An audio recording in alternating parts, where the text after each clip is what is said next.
would like to introduce next Ms. Terese Teasley, CEO, life coach, and author. The name of her company is Driven by Purpose. Terese Teasley, aka T. Nicole, is a native of Pontiac, Michigan. She recently became a resident of Texas. Growing up in the city of Pontiac, she faced many trials and tribulations, and her faith is how she survived them all. When she was 4 years old, her innocence was taken and she lost her voice, and with it, the opportunity to live carefree, courageous, and love without limits. For many years, she had to fight to protect herself and never let anyone know her truth.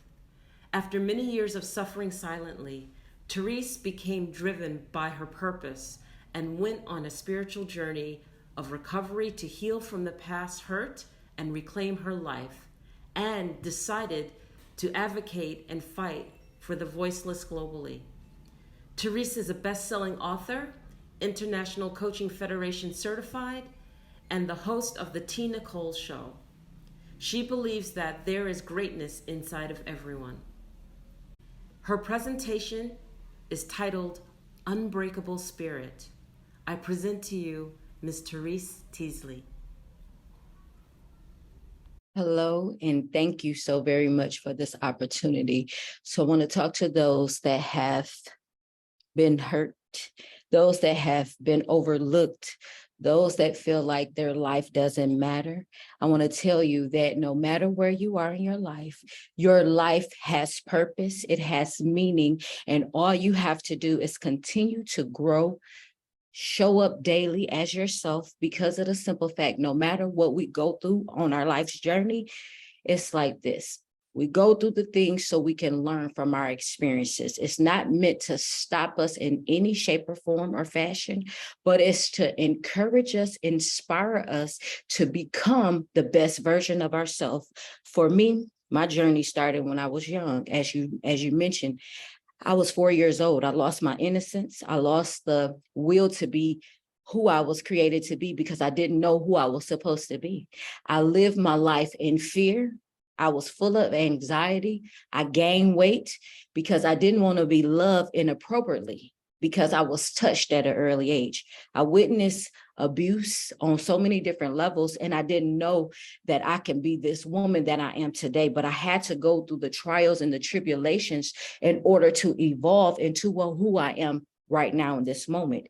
And so I look at my past as a tool, a learning lesson for me to become and better become who I am each and every day. It's not just one time, but every day. It's an evolving cycle. It's evolving because I want to be better. So I want to encourage you guys to use your past as a lesson. Use it as the tools that you need to better yourself today and each moment from here on, because of the simple fact your past did not destroy you.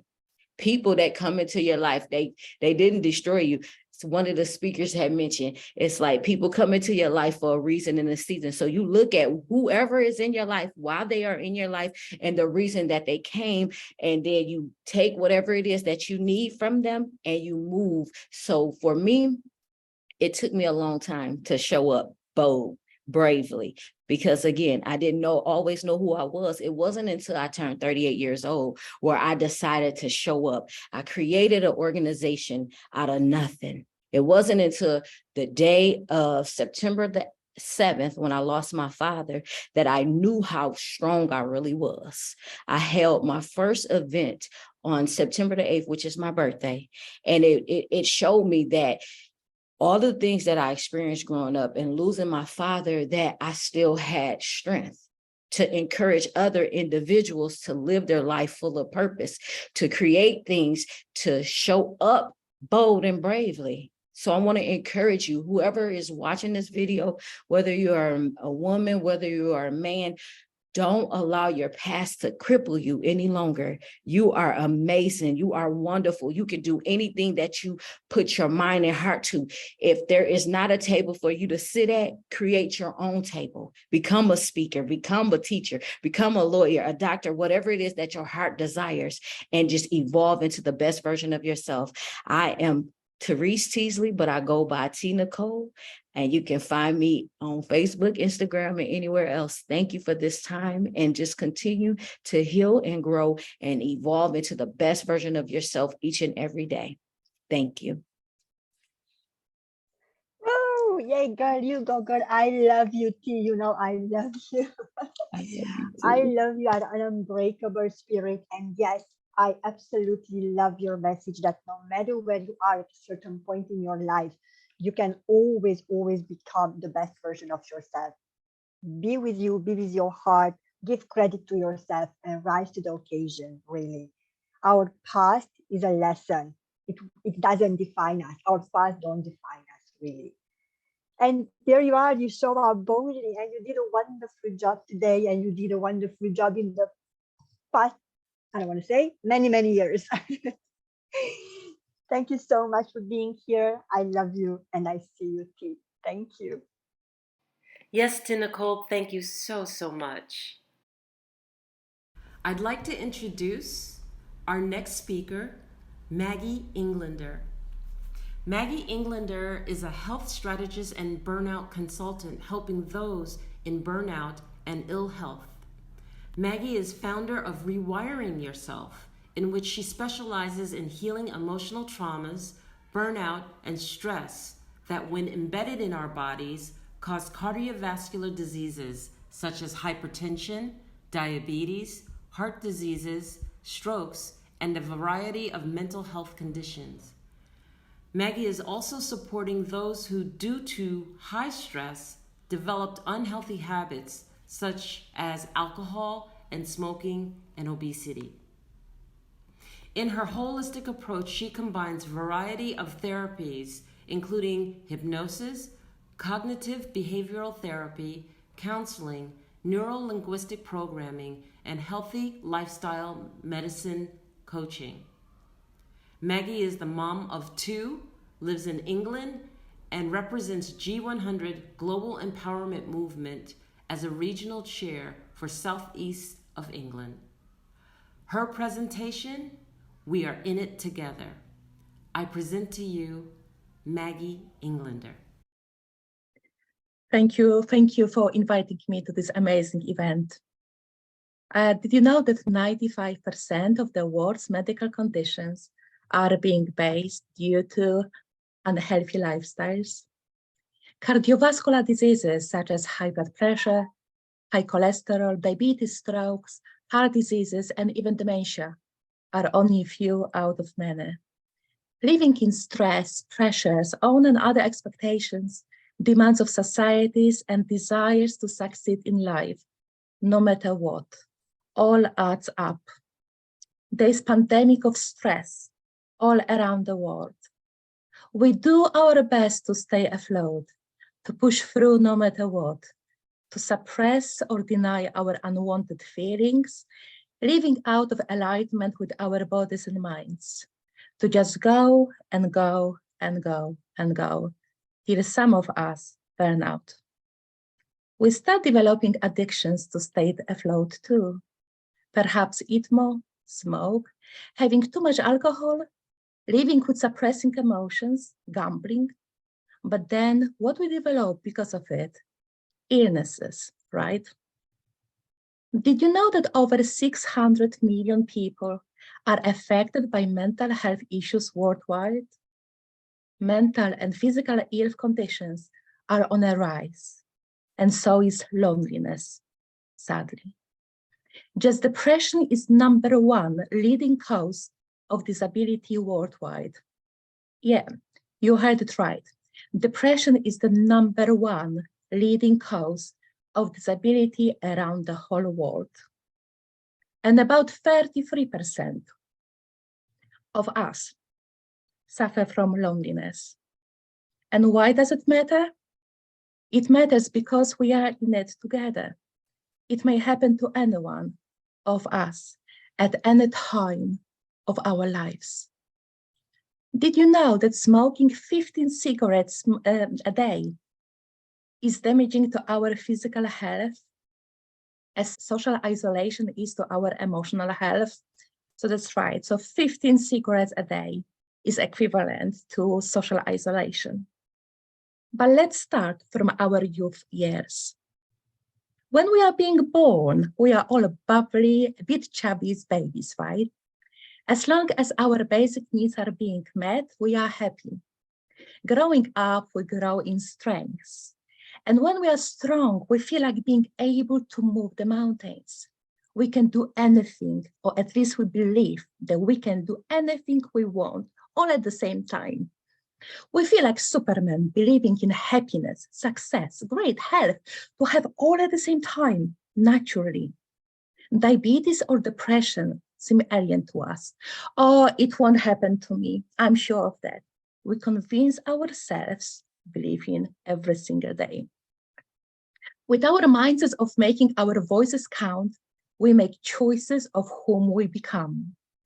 Some of us signed up to the army to fight for the country and to make their voices count, like Nicholas did, whom I met in spring 2021.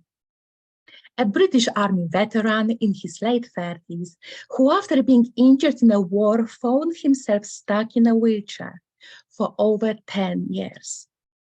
Addictions to pain medication, smoking about 100 cigarettes a day, yes, you heard it right, 100 cigarettes a day, having post-traumatic stress disorder after fighting in many wars, surrounded with lots of highly saturated and sweet foods, was a norm to him. Nicholas was drowning in depression. So many doctors told him he wouldn't be walking again. On top of all those problems that he was facing, his wife passed away a few months prior to meeting him. As Nicholas' mental health was affected, so was his physical health, naturally. Obesity, diabetes type 2, hypertension, high cholesterol, pains all over his body, insomnia, and 2 carers visiting him to wash him every day at the age of 39. You can imagine what he was going through. You can imagine how you would be feeling if you were going through it. However, Nicholas, as a British Army veteran, was very determined to get well again. He never gave up. No matter how bad he was feeling, he never lost hope. He knew that it's during our darkest moments that we must focus to see the light. And this is what helped him to survive many wars he was being engaged in. Hearing Tony Robbins saying that the purpose of pain is to move us into action and not to make us suffer, he decided to reach out to me. To a powerful woman, to a woman who he had trust in, to a woman whose voices count, to a woman who with over 20 years coaching experience, he believed would have helped him. So 6 months after, Nicholas needed his wheelchair no more. He started going to gym every day. He dances, walks, jumps, and runs. He stopped smoking. All his medical conditions got reversed, and he needed medication no more in his life. He also lost much weight, and all in total became a new man. All the changes were initiated, designed, conducted, and made by us. No external help was involved. That's how powerful the great connection is between a man and a woman who are in sync, working towards the same goals, right? So why does it matter? As we are all ladies in it together, we all have powers and strengths to make the changes for us and for the others all the time, like I did for Nicholas. Currently, he's coaching others. He's working for mental health crisis team. On top of it, in August 2022, he became my fiancé. Nicholas, as well as so many other amazing souls I've coached throughout my life, remind me of a butterfly. Why butterfly? As that proves that you can go through a great deal of darkness, yet become something beautiful. The women voices count. The women voices change the world. The women voices empower. Our voices inspire. Our voices bring the power in the least expected situations. As for Nick, he would not even dreamed about being brought up being brought back up to be able to start living again before he met me in spring 2021. Please remember that even if you face burnout, illness, temporary ill mental health, loneliness, or even addictions, you can always change anything in your life. You cannot rewire the beginning, but you can always adjust the ending. You can start loving the past rather than escaping from it. You can finally train yourself in letting unwarranted emotions go. You can start living on purpose. You can make your dreams come true if you only believe and work towards it. You deserve happiness, peaceful mind, success, wellness, best health you can always have. Healthy citizens are the greatest asset any country can have, Churchill Winston was saying. And why does it matter? Because we are in it together. Together, everyone achieves more. Hence, our voices count and change the world for us and for the others. Thank you. Thank you so much, Maggie. As we are in it together, yes, mental health issues are all around the world. Many people face it. Addiction, depression, loneliness, PTSD. And they think that they are alone. They cannot get help, but that's not the case. And I absolutely love your story with Nick, really, with Nicholas. It's just amazing what you two accomplished. I wrote down one of your sentences which really caught my attention. The purpose of pain is to move us into action. The truth is that we always wait until we cannot bear the pain anymore until we move. But yes, that's so true. So thank you so much, Maggie, for sharing the wisdom. And thank you for everything what you do. I see you and I love you. Thank you. I do appreciate the opportunity and sharing with everyone my lovely story. So thank you very much. Thank you so much, Maggie. Truly appreciate you. Next, I would like to introduce Latash Ramsey-Cyprian. Latash Ramsey-Cyprian is a native of Alberta Springs, Louisiana, married and has 2 daughters. She received her MBA from LSU Shreveport. Latasha works professionally in HR. She is the owner of Optimum Life Credit Solutions. She is an author, credit repair specialist, life coach, and speaker. Latasha is Louisiana State Chair for G100 Oneness and Wisdom, board president of Catch My Heart nonprofit organization, member of Gamma Phi Delta Sorority Incorporated, and a member of Tangipahoa Regional Black Business Chamber of Commerce. She is the member of Tangipahoa Professional Women International Society of Female Professionals and a member of the National Black MBA Association. Latasha is a brand ambassador for All Lives Do Exist Global Peace Movement and the Black Family Magazine. Her presentation, Reclaiming Your Power. I present to you Latasha Ramsey-Cyprian. Thank you so much. Thank you so much for having me. I'm so excited to join the powerful lineup of women. I kind of waited to the last minute, but when I saw all these ladies joining, I was like, I've got to get in. So thank you, Anolia and Christina, for allowing me to come and share my story. So like you mentioned, my story is called Reclaiming Your Power. And what I'm going to talk about today is the connection between women in domestic violence relationships and the reason they choose to stay. A lot of times they choose to stay because of lack of money, lack of finances. So we all know that domestic violence, it affects people of all walks of life. It's a global issue and it comes in different forms. It comes in forms of sexual abuse, physical abuse, emotional and economic abuse. And one of the hardest issues to overcome is for victims of financial violence is the ability to survive without depending economically on the aggressor. And it's very clear that many people don't understand why women who have left abusive relationships return.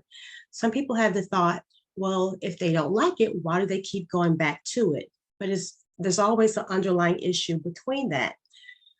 Sometimes they place the blame on the victim, and then they suggest that the victims like being in the type of relationships. They feel as if they thrive being in those type of relationships. However, that's not the case. The reason that most women return is extremely complex and has less to do with the content of the woman's character. But again, it's going to be the effect of the abuse and the fact that they don't feel like they're able to live on their own. 7 to 8 women that leave abusive relationships return. That's about 85% of women that are in abusive relationships end up returning. And one of the top reasons is because of finances, because of mindset, lack of finances, and not being able to feel that they can survive on their own. Therefore, that whenever women do not have the economic support, it makes it harder for the abused women to actually leave the violent relationships and end it. What happens is they return, and it happens to have that vicious cycle, that violent cycle. This is where protective orders needs to become fundamentally important, because as measures are aimed at providing immediate protection to survivors of violence, protection orders that mandate the aggressors to continue providing financial support to survive, such as including payments of rent, child support. The financial assistance guarantees that victim can afford housing. They can afford childcare. Without childcare, how can you work? You need someone to care for your child to be able to work. The financial assistance guarantees that the victims also have the stability that they need to regain control of their lives, and they're able to be free from that cycle of violence. To provide better safeguards for victims of domestic violence, the legislations need to ensure that women have access to protection systems that help alleviate the financial stress derived from these abusive relationships. When the abuser controls the family finances, it's difficult for many to escape. A lot of times women don't even know how to, let's just say, open up a checking account or write a check, or they don't know how to create a resume if they've always depended on the male to be the ones to provide finances over their household. Reasons like this is that why many women who experience a decline of living standards and security of their life for themselves and their children return because of these type of reasons. These reasons, as a result of other combined factors, many survivors of domestic violence who summon the courage to leave the abusive relationship, they return, like I said, for those reasons. Now, generally, when both partners in a relationship have economic security, instead of one partner holding all of the financial powers, it reduces financial dependence and it supports gender equality, which also both associated with lower rates of intimate partner violence. So when they're working and they're making money just as well as their significant other, there's lower chance for the domestic violence. A recent study showed that when families are able to meet their basic needs, including having housing and money for utilities, for example, they have the lower levels of stress, have less levels of conflict, which in turn reduces the likelihood of domestic violence. So there was a study that I was researching, and it showed that the rate of domestic violence is more than 3 times higher than amongst couples who feel like they have low levels of financial strain. So it definitely shows that there's a big connection between, someone who has high levels of stress due to finances related to someone who has lower level of stress, because they both are bringing in incomes together. Also, the study showed that the economic security at the community level reduces stress by giving neighbors the time, energy, and the capital to help cultivate healthy environments and social networks, which is also associated with less partner violence. More work needs to be done, of course, to provide women with the protection against financial violence. There's several countries have taken up the issues in the last few years, which more still needs to be done. However, to end violence against women, policymakers and other relevant stakeholders must foster a legislative environment that ensures economic freedom by shielding women and girls from the pattern of economic violence. Most cases, women arrive at shelters with nothing other than the clothes that they have on their back. You know, they're in debt, and a lot of times the debt is not even from them. It could be from their spouse. And still others also, they tumble into debt because they've left the abuser and now they're trying to work and they're trying to take care of kids. And at the end of the day, what it does is it makes an emotional and psychological issues, additional stress on the woman who's trying to leave. So what do? How do we get women out of the situation to where they can leave and they can stay gone? So myself, I have a program to where I have a credit restoration program. But what I would like to do is I like to educate women on the importance of being financially literate, on the importance of having that emergency savings for rainy days, the importance of being able to go out and get a job, having that mindset to know that we can achieve anything that we put our minds to.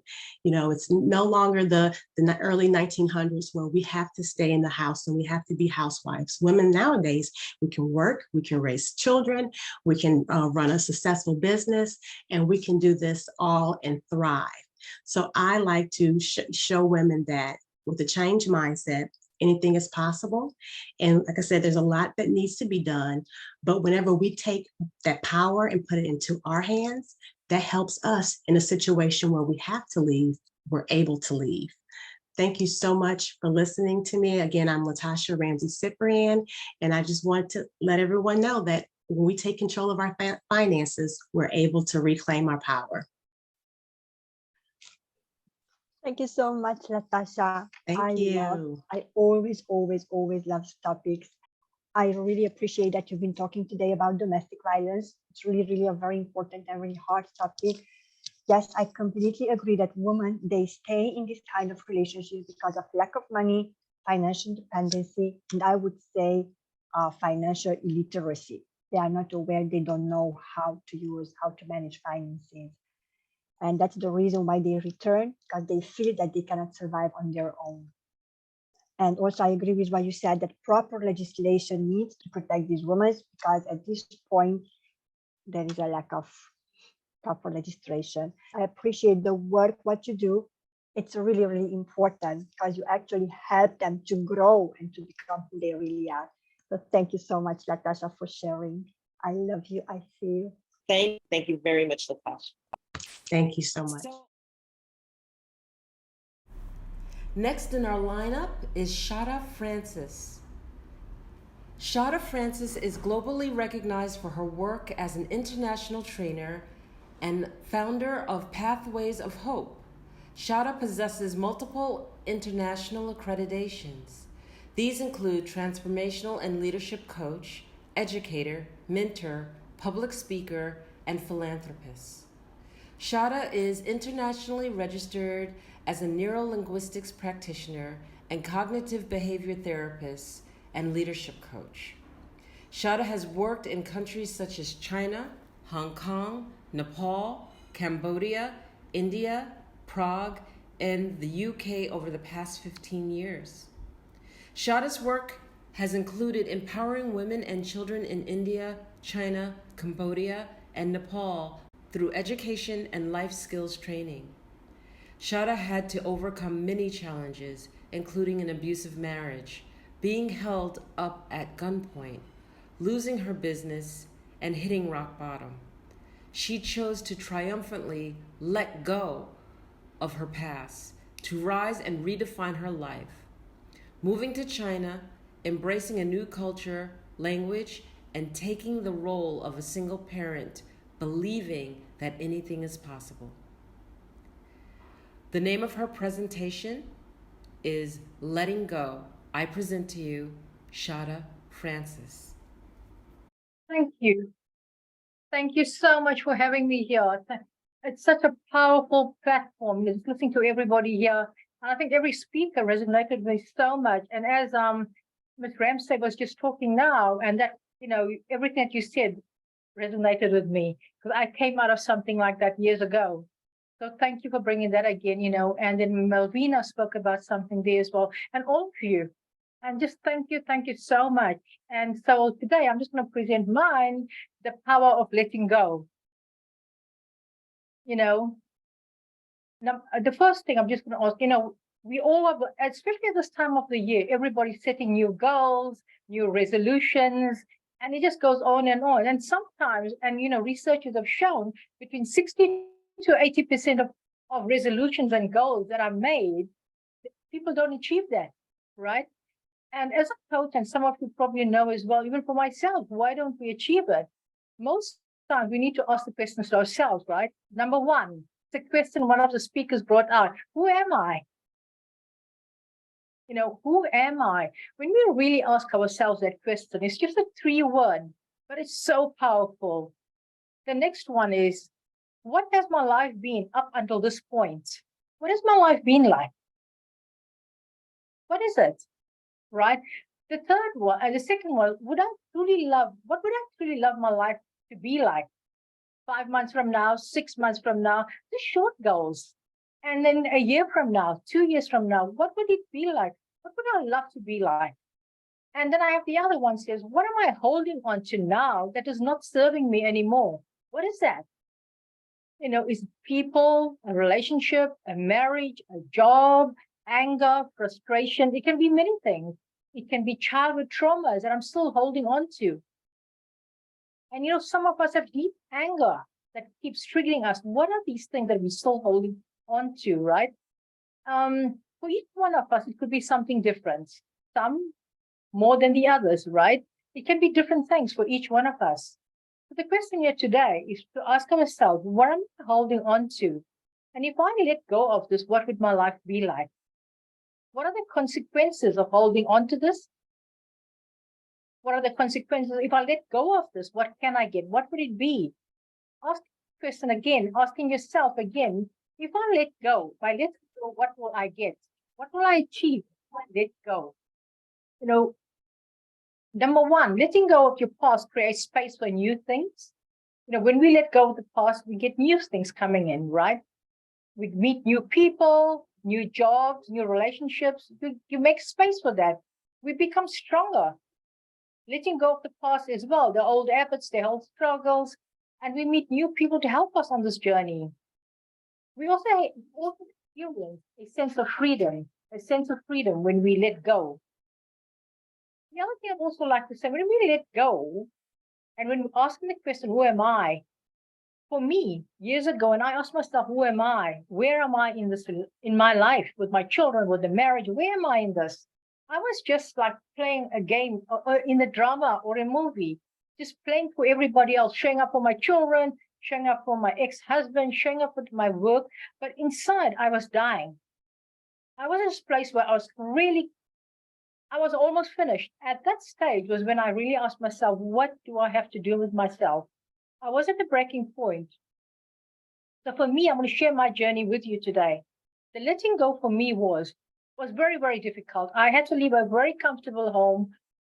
We had a very good life. I gave up everything. In fact, my furniture and everything was given away. I made a decision that I wasn't going to live that life anymore. I then decided to get a job and go to China. And I went to China. I left a very lucrative job in training here. And the first job I took in China was becoming a teacher in a nursery school. And I had to learn how to sing. You see, letting go of the old, I had to take some of the things there into my new journey, but I had to learn how to sing. But I showed up in excellence in everything that I did. And before long, I became the director of education, the director of school. Chinese government wanted me to work with them. I became a training teacher. But what I'm saying here, when we let go, no matter how difficult the situation is, no matter how, we need to train ourselves. And whoever listens to this, I know how difficult things can be. I've been through so many challenges. But one thing I can say, when you learn to let go, remember, the universe and God is going to bring new things in your way. One of the speakers said, we'll meet new people on the journey. We have new seasons, and there will be new seasons. And during this time in China, I think it was Enola that said, I want to train the masses, get the masses. And that was my prayer. How can I use my pain and my hurt? Because now I was in this place in China, earning a great salary, living the life of an expat. Just, everything just turned for me. I gave up the material possessions and everything else, but something else happened to me. I then was asked by the multinational companies to start an NGO to help them, to see how we can empower women and children with life skills and education in countries like Cambodia, India, China, the Tibetan side of China. And we did that. All because I let go, made a decision, and we can become that catalyst. We can become the catalyst. And, for all of us here today, when I look at I listen to all of you, so powerful. Don't let it stop here. Do not let it stop here. Take that and go wherever you are, because the world right now is an oyster. It's our classroom, it's our school, it's everything. And I think with Christina and Enola giving us this opportunity, we need to hold on to that tight and make something happen of this. I'm going to finish off with an illustration I read. I'm going to just read this to you, and I thought this is such a good thing. I mean, it really has me thinking. I'm going to read it to you. It says, I'm just going to explain to you. Here's a man sitting in a cell, right? He's in a cell, in a little cell, and he's holding on to the bars so tight. He's holding on to the bars so tight. And he's looking outside to the darkness, and you can see it's totally dark, and he's looking out there, and all he can see is a glimmer of light. And he's holding that chain, that bar in the cell so tight, he wouldn't let it go. He wouldn't let it go. And his hands are getting bruised, but he's holding on to it. All he had to do was turn around. There was a door open. Let us not be like the man. Let us let go in something. Let us let go. There is a door out there. There is a door open for us.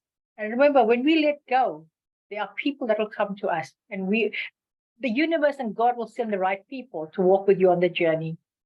So thank you for having me here. Thank you so much, Shada.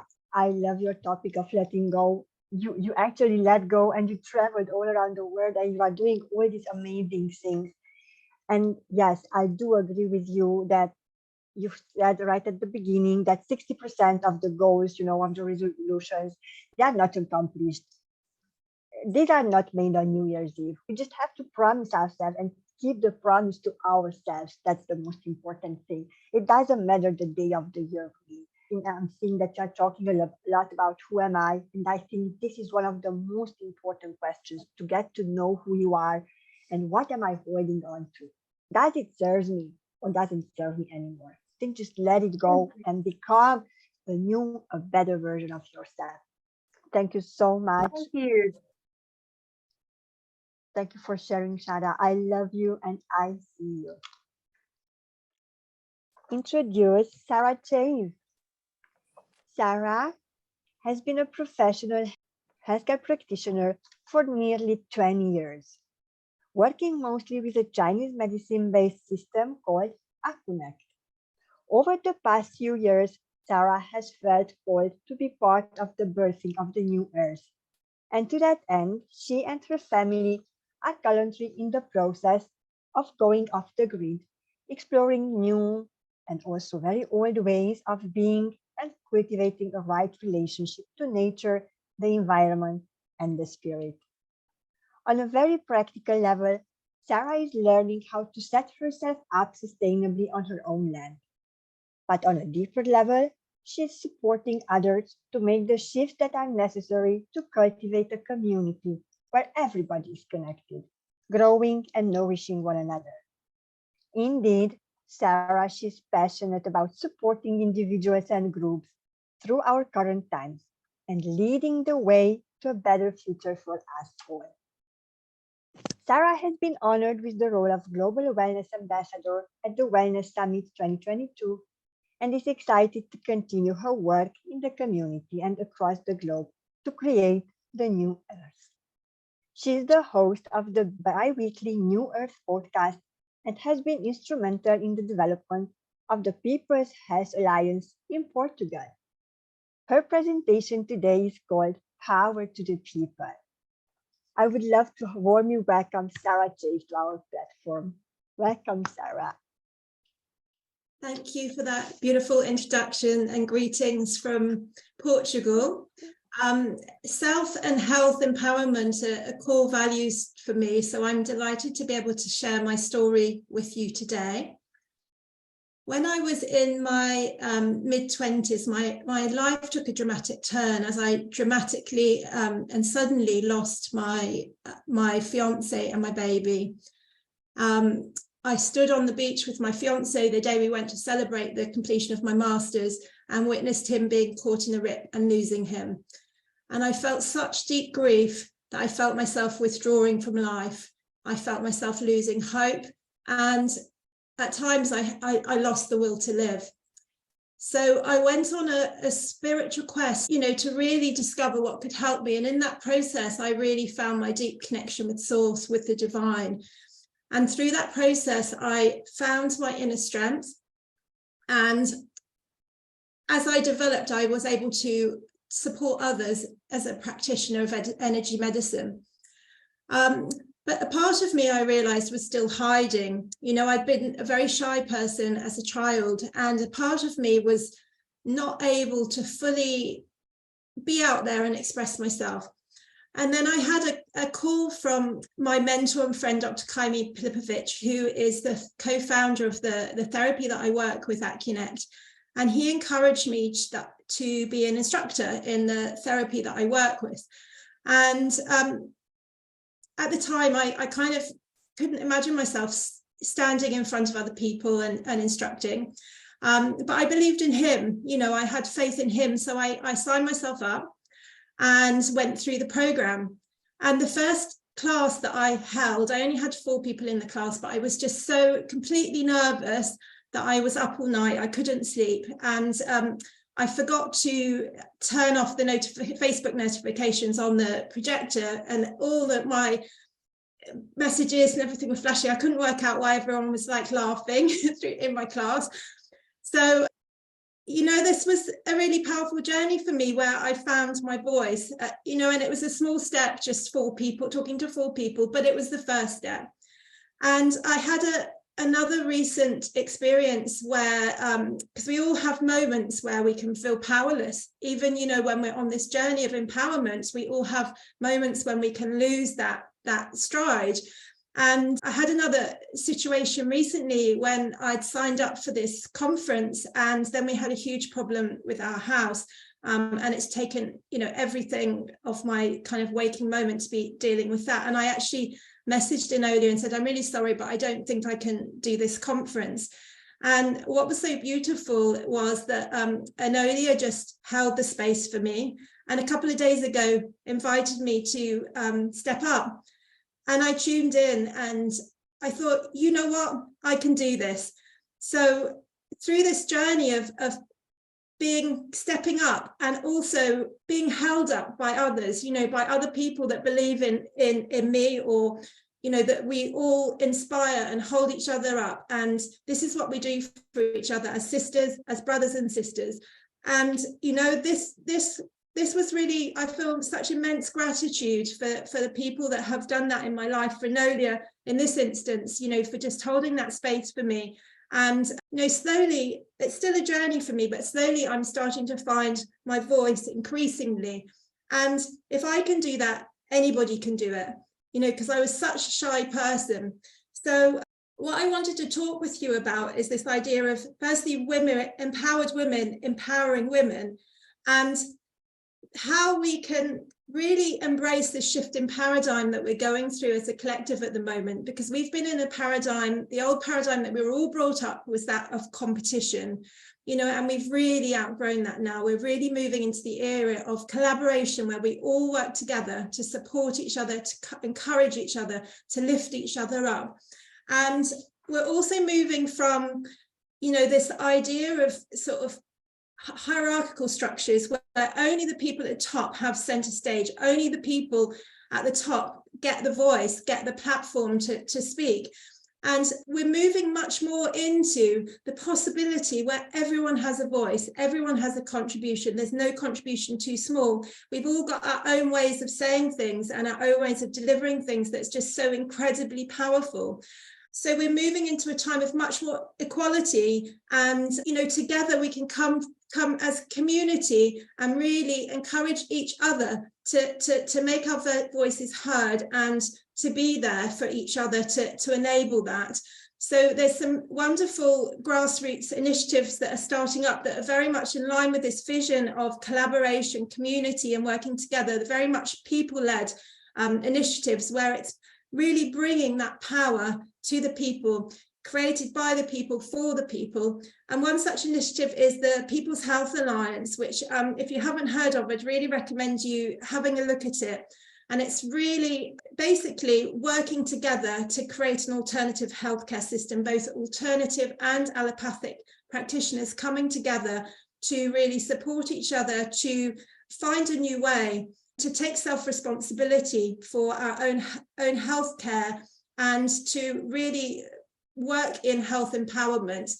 So as we're in this time of new year, it's always a time of reflection and often resolution. But what would be a really interesting thing to reflect on this year, rather than what we're giving up, would be what are we creating? Because we're in this energy of transition in our times as we move into the age of Aquarius, where things are really changing, and we've got the potential. It's like an open book, that we've got the potential. It's us that are creating it. It's us that's creating this new earth and that we're moving into. It's not written. There's certain principles that are involved with that, such as community, collaboration, coming together, heart-based approach, but it's really us that's making that. So really it's this idea of what can I contribute, what is my unique contribution, because we all have different ways of expressing things that are so valuable.